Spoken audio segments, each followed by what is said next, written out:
Welcome to the Two Peacocks Travel Podcast, where women, culture, and purpose meet the road. We're Anna and Sandy, former hospital administrators turned global travelers, and we believe travel can change how you see the world and yourself. This is a space for stories of reinvention, immersive travel, and the journeys that shape who we're becoming. If you've been feeling the nudge to explore more, this one's for you. Hello, hello, Peacock. How are you? Good morning, Peacock. I'm doing great. How are you doing? I'm doing great. I mean, I think that, I'm excited. I think we're still both very excited that we're, getting the year started and getting to a routine of having our podcast. And we have so many great topics to talk about, things that people have asked us. And so we said that we were going to start addressing them. And so today we're going to talk about travel guilt. Now, travel guilt has come from different ways, right? And so we hear women tell us we want to travel, but my husband doesn't really like to travel, or my husband doesn't like traveling. Here, I think what we want to do is share, what really happens to us behind the scenes. So, I've been married, as you know, for 35, 36 years. I've lost count now, and at the beginning, I'm not going to lie, there is a little bit of travel guilt. And you feel like, I'm leaving them behind. Are they going to be upset? But you know what? The more you look at it that way, the more it's going to stop you. And I want you to look at it in a different way.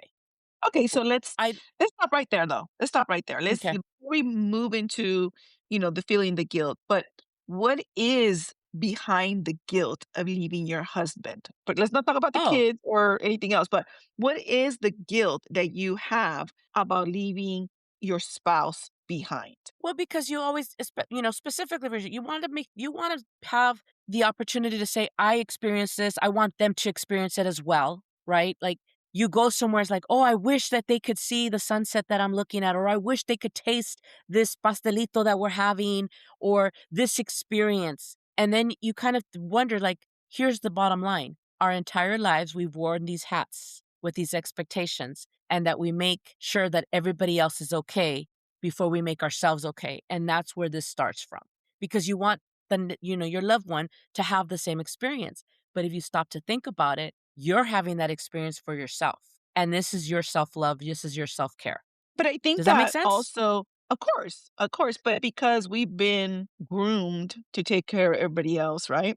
But I think that some of the things that we've come across, Anna, is that the women have this guilt about leaving their spouses behind, but the spouses are fine. Not all And of then them. the Not spices. all of Did you hear that? them.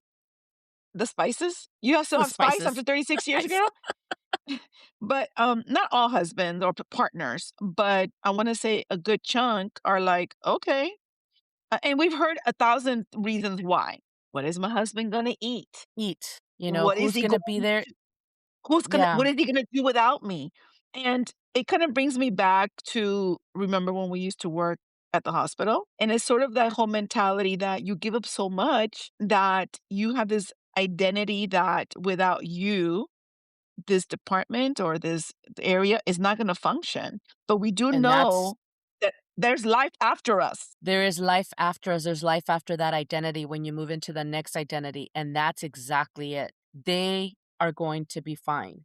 And it's okay. Listen, I love to travel. I love to go on adventures, as crazy as they may be, right? Not everybody has to have the same love. That's okay. My Well, husband you're not is the same game. person. We're You're not the not same twins. person. You don't have the So same here, DNA. you have to have your own identity, and then you have an identity as a couple, which is fine. But you have to have your own identity because it can't just be, I'm only going to do what he likes or I'm only going to do what she likes. It's got to be 50-50. And sometimes it's maybe 60-40, 70-30, but it sways back and forth. That's what 36 years of marriage that I can tell you right now. It's never going to be 50-50 all the time, but it's okay. At the end of the point is that I think that we each want each other to be happy, and we can do that together and we can do that separately. I really do enjoy going out and exploring, stepping foot on somewhere that's unknown because why? It lets me be me, identity just for me, not for somebody else. And I I think we agree do a lot of 100%. sacrificing. We sacrifice a lot and we're like, it's okay, it's okay.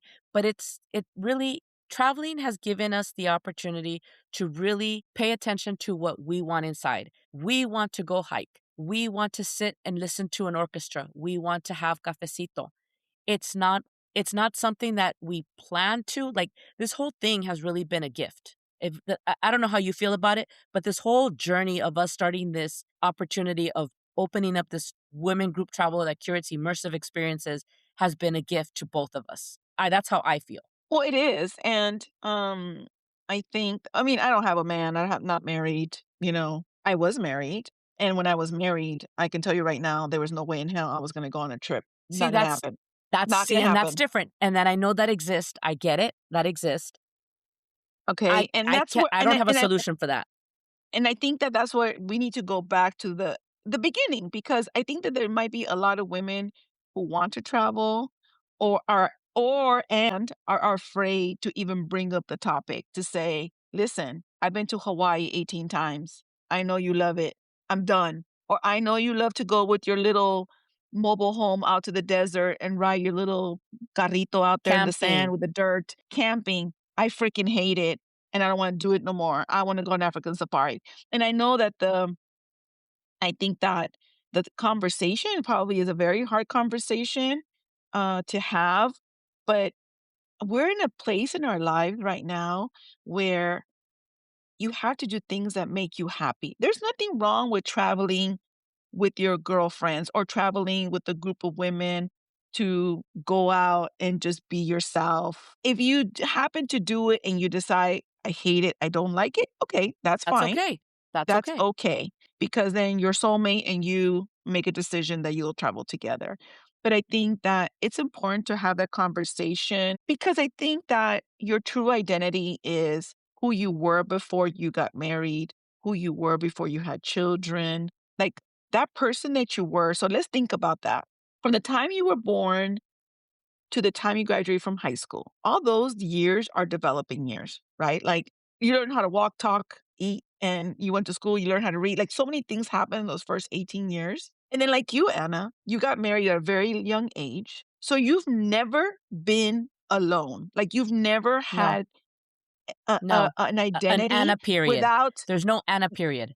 that. You never had an identity before when your parents were responsible for you, and then shortly after that, you were with a partner for the last. So you were like, and thank God for Caesar, because he's such a great person and he's very understanding. He doesn't stop you from going to these places, because it would be terrible to do this business, with a husband that doesn't want you to travel.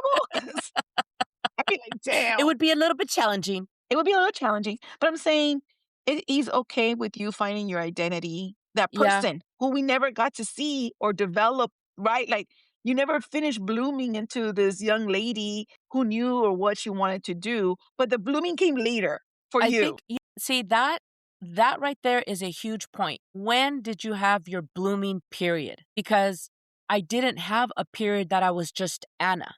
There wasn't time for that, right? So I tell, and you know this, I tell people I took the scenic route, right?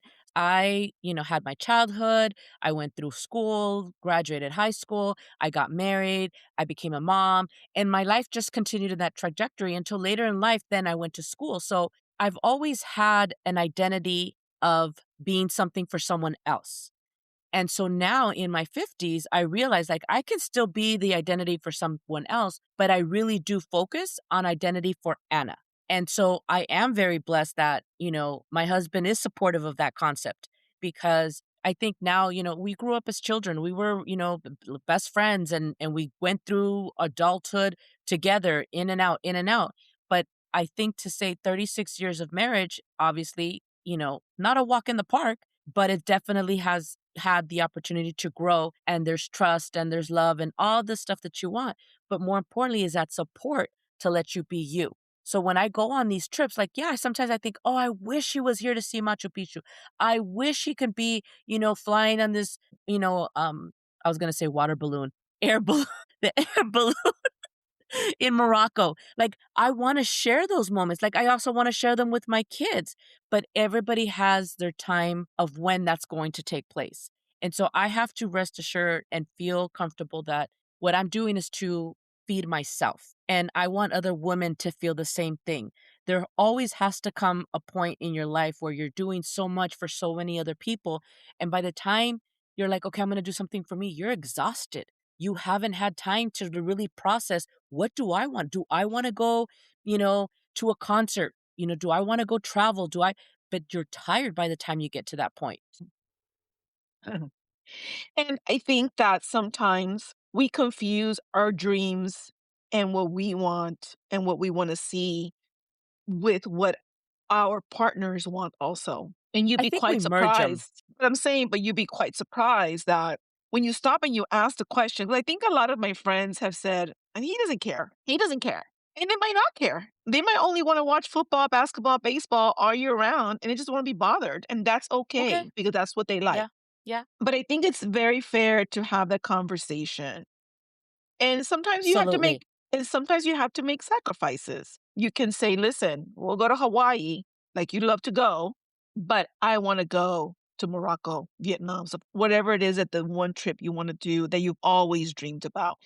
For Mhm. example, like this trip that we have coming to Greece, I mean, it's just kind of as soon as we posted it, people were like, "It's my I've dream always to go wanted to to go. Greece." Yes. Yes. I'm not quite sure what it is about Greece that attracts people, but I felt like, how many women out there want to go to Greece, but they can't give themselves permission to leave their families behind or their spouses behind and take 1 week off to yourself. Because we know that there are some partners that or spouses that be like, "Oh, me and the bros are gonna go to spring training in March to Arizona to go see the Dodgers, so Imma be back next week. Would you be okay, do you give me permission to go?" They would just be like, "I wanna go to this thing," you know? I mean, I think that there's, of The course, co the sensitive spouses that could be like, "Hey, you gonna be okay with this? I don't wanna," But how I can't imagine my spouse again, I'm not married, just a disclaimer, but I can't imagine, "Oh, let's do it." My ex-husband says, "I wanna go to the spring training for a week. Would you be okay with it?" I'd be like, "Take the whole month. As a matter of fact, don't come back." I'm just kidding. Stay out there.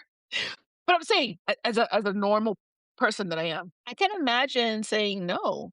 I can't imagine No. saying, right? Like, this is something you Yeah. like, go, have fun, Exactly. enjoy. And I know there's so Exactly. much If behind it too, Anna. There's there insecurities, there's fears of cheating. I mean, there's so many things that, I mean, there's a whole different episode, but to be true to yourself and to be that's true. what and the thing is that we're bringing this topic up because we've seen so many women tell us, "I don't know if this is gonna work because of A, B, and C," and I can relate to them, I understand, and at the same time, I don't I want them we're not saying, like, you have to just go for it and do it, that's something that you have to come to yourself, you've gotta come to that agreement for yourself, but I don't want you to carry that with guilt. I don't want you to be, at a destination and that you feel so bad that you're not enjoying yourself. The whole point is for you to enjoy yourself and take in the destination. And you'll see there is a transformation. But it's more to encourage women to have this conversation with themselves and then have the conversation with their spouse. Because at the end of the day, do we not want what makes them happy?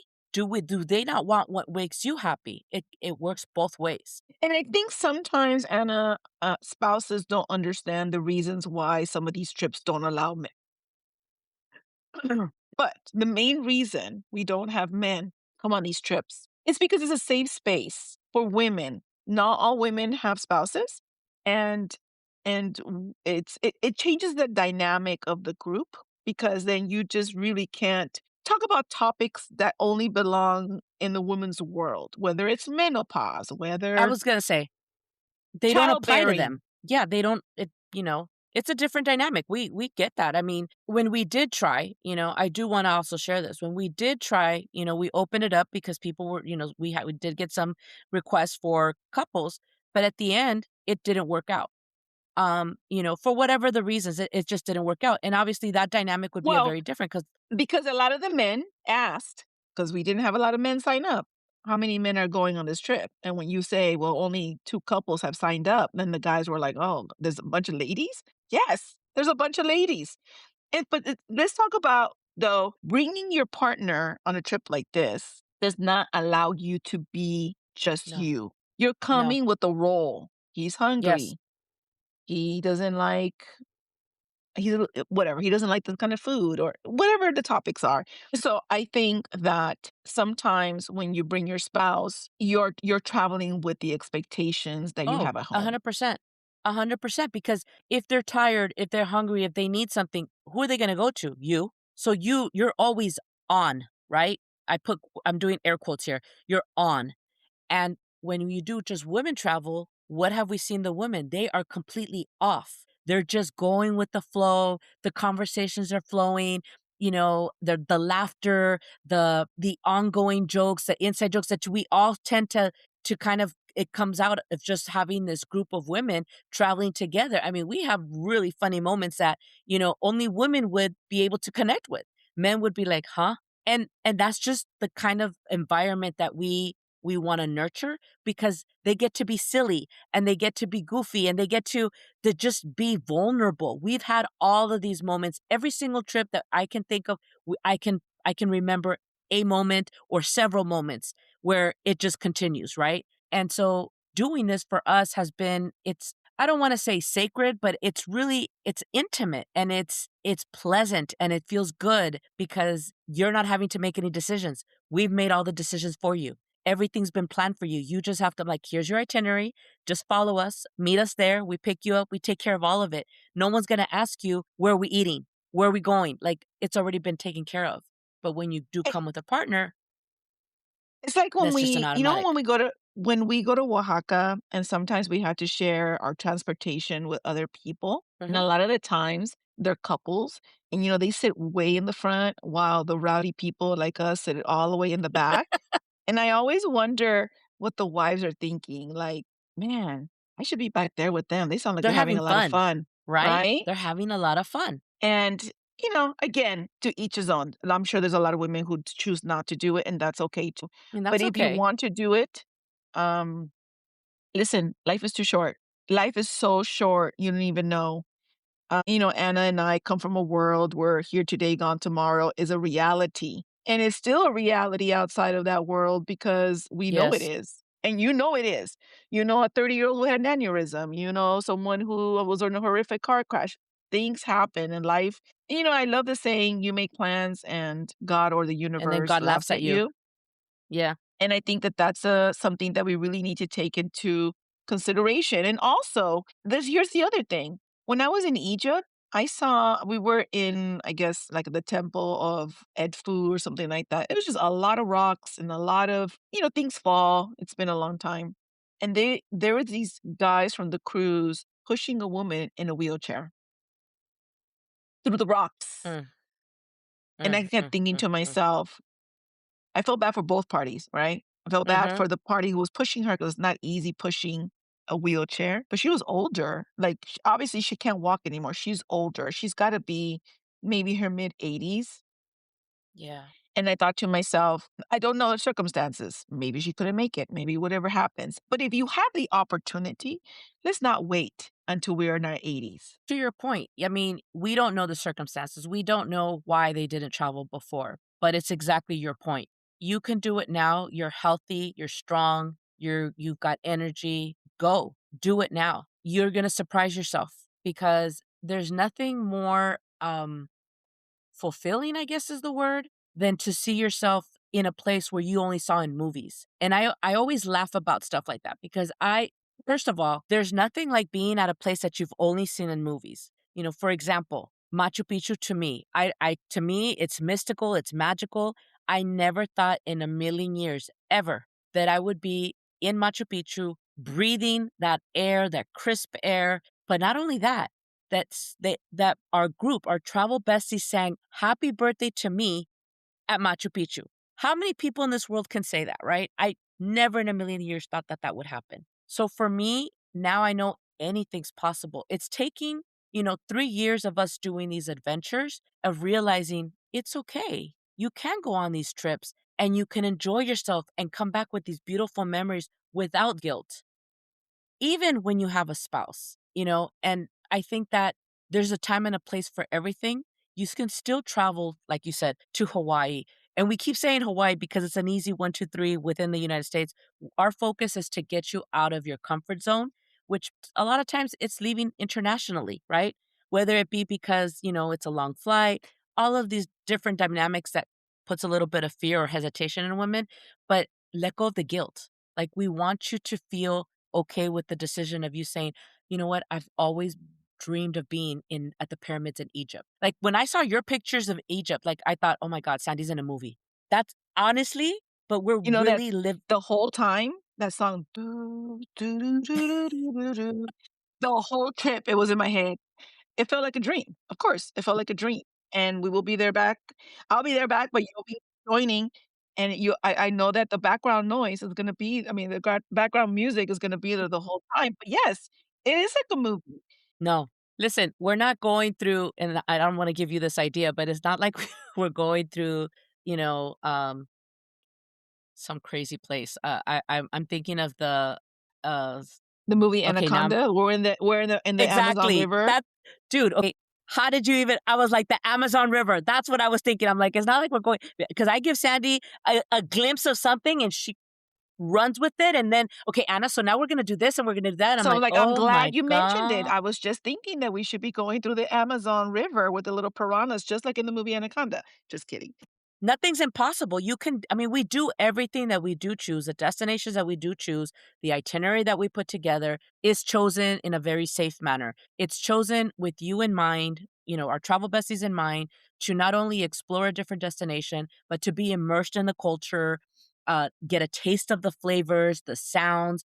That is how all of this, I like to call our magic happens, is really with our travel besties in mind, giving them the opportunity to explore a 360 in a short amount of time because we're there 7, 9 days, it depends, but that's really our goal, is to give you an overall perspective of what it is to be in that country, so you'll get experiences to speak to locals, you'll get to do an immersive experience, so such as a cooking class, which we love to do. We Um, you love know, cooking classes. we love cooking class. We don't cook at home all the time, but we love cooking classes. I You know what wanna I remake found? that soup. I wanna remake that soup that we made. That soup was absolutely delicious. But you know what? We got it because we did this immersive experience. So this is the type of stuff that we wanna share with our travel besties. And when you talk to our travel besties, you can ask them what's their best part. Everybody's gonna have a different component, but when they realize it, they've seen a little bit of everything. And if anything, it unlocks that little mystery box of, "Let me see where else I can go. What else?" This is why when we choose destinations, they're not your regular Hawaii trip, they're not your Cancun trip. Hey, we're not knocking those trips. You can go for it. That's what you want to do. But we really try to get you to a place where you never in a million years thought you would be. That's how these places are chosen. But we just wanna encourage women to say, "Okay, I'm not the only one with this problem, or I'm not the only one having second doubts. I'm not the only one that, feels weird. It's normal. You care about your spouse, you care about your family." So, I don't want women to feel guilty that they have these dream places they wanna go to, or that they're leaving for a week, and this is not just spouses. This also relates to grandchildren and children. But let me tell you something. When you come back from these trips, come back as a better version of you, a better person, and they will see that. You're excited, you want to share pictures, you want to share stories, how you met new friends. Listen, it's 1 week, maybe 10 days out of your life, out of one whole year that you take for yourself to just say thank you to yourself and doing Mhm, something. And your spouse will appreciate it, mhm. because he will miss you. A lot of the women that leave and come back and their spouses are waiting for them, they're like, "Oh my god, I missed you so much." Yes, you did, and that's the great thing. I'm sure you Yep. did, and then you look thinner because you didn't eat the whole time I was here. So, you're welcome. But I think that, if anything, we want to invite more travel besties to come and join us. We want you to meet other women who love traveling like you do, who at one time in their life had a fear. I'm going to tell you the quick story. I told Anna, we're going to go to Paris after this trip to Spain. And she said to me, they don't speak English there. And I said, no me jodas, we're going to France. And that was it. That was the first time, but see, and Yes. there's an example. That was the first time that we were leaving. Definitely I had a lot of guilt. My daughter was traveling with us, right? But I had a lot of like, how am I gonna be gone? Because we said, okay, to the whole context of the story is that we said we were gonna be gone for 2 weeks. How many weeks No, were it we was going to gone, be three. It Sandy? was going to be three. 3 weeks. Okay, but how many weeks were we gone for 6. total? 6, okay? 6 weeks. That was the first trip ever. This was the before Two Peacocks travel, okay? So here I am. I'm leaving for 3 weeks initially, and then the idea of, "You know what, Anna? We can go to Paris." Oh, and this is where Sandy's creativity started. And it was like, "Okay, well, we're right there. We just take up a train. We just go do this. We just go do that." Okay, great. And at the end of the day, guess what? My husband did join us with my son, with one of my sons. They met us in Paris. And all I kept telling him is, "Can you imagine what you get to say? I'm leaving now because I'm going to go meet my wife in Paris." How does that sound? Long story short is that my fear was, how am I going to communicate? We still did it. We communicated. Well, because I Part of remember you your saying, "Okay, this is how the story's gonna go. So Ryan's gonna go, and then you're gonna tell me that Lexi wants to go." And, like, that was the whole story. And then after that trip, we were done. We were like, "Okay, next year, we're gonna go to Italy, and the next year," it's the initial, It's and the there's no initial one. fear. Once you take the first one, now we're down to 27 countries. 27 countries, and we've been able we have close to 100 travel besties that have said yes to themselves, and we got so many things coming up. I mean, listen, you're leaving to Morocco soon. We're going to Greece. We're doing Camino. Like Camino was not something that I intended to do. And here we are. We're going to Camino. Then we're going to Peru. We got Egypt, the African safari. We got Oaxaca and the Christmas markets. These are all very distinct places. And when people ask me, what's your favorite part? Listen, or favorite destination? To me, every single place is so unique and I enjoy every single part of it that I'm just happy that I say yes to myself. And that's basically ultimately what we want. Yes. Let's say yes to ourselves in 2026. Well, thank you, Anna. I love that you were able to share stories, as a married woman and as that unmarried woman that I am. My guilt is different. My guilt is my son and my mom, but guilt is guilt, right? But I've Yeah. moved on from the guilt, and you know what they get? They get great souvenirs at the end, right? And you know what? That's not to say we don't take them along. There's trips where we take them along. Yes, they get to travel too, which is a good thing. Um, Yeah. Now they're just picky. Now they're like, "Oh, yeah, Australia's not on my list." Yeah. Oh, okay. I Okay. wasn't inviting you. How about that? But thank you so much, Anna. And until next time, I'm looking forward. I think the next time we talk, I will either be getting ready to leave to Morocco or be back from Morocco. I don't know. We will see. Let's do one before you leave to Morocco. All right. Well, talk to you Okay. later, Peacock. Until next time. Talk to you later. Okay. Bye. Bye. All right, travel besties, that's a wrap. If this episode made you laugh, think, or start Googling flights, follow us on Instagram, TikTok, Facebook, and Threads. And don't ghost us. Sign up for our newsletter at twopeacockstravel.com. Until next time, pack your curiosity, leave expectations behind, and keep saying yes to yourself.